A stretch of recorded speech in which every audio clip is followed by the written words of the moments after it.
জাতিসংঘের নিরাপত্তা পরিষদে গাজা উপত্যকায় অবিলম্বে নিঃশর্ত ও স্থায়ী যুদ্ধবিরতির আহ্বানে আনা একটি প্রস্তাবে ভিটো দিয়েছে যুক্তরাষ্ট্র।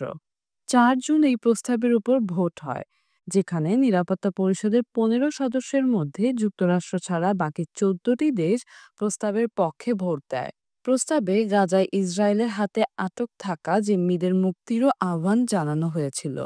তবে যুক্তরাষ্ট্র বলেছে যুদ্ধবিরতির বিষয়টি জিম্মিদের মুক্তির সঙ্গে যথাযথভাবে সংযুক্ত করা হয়নি, ফলে প্রস্তাবটি তাদের জন্য গ্রহণযোগ্য নয়। ভোটের আগে জাতিসংঘে নিযুক্ত যুক্তরাষ্ট্রের ভারপ্রাপ্ত রাষ্ট্রদূত ডরোথি শিয়া যুক্তরাষ্ট্রের অবস্থান ব্যাখ্যা করেন। তিনি বলেন, এই বিরোধিতায় অবাক হওয়ার কিছু নেই। তার ভাষায়, সংঘাত শুরু থেকেই যুক্তরাষ্ট্র একটি পরিষ্কার বার্তা দিয়ে আসছে: ইসরায়েলের আত্মরক্ষার অধিকার রয়েছে।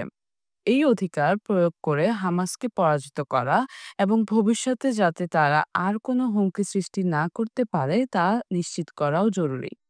অন্যদিকে চীনের রাষ্ট্রদূত ফু কং বলেন, ইসরায়েলের কর্মকাণ্ড আন্তর্জাতিক মানবিক আইনের সব সীমা ছাড়িয়ে গেছে এবং তারা জাতিসংঘের প্রস্তাব লঙ্ঘন করেছে।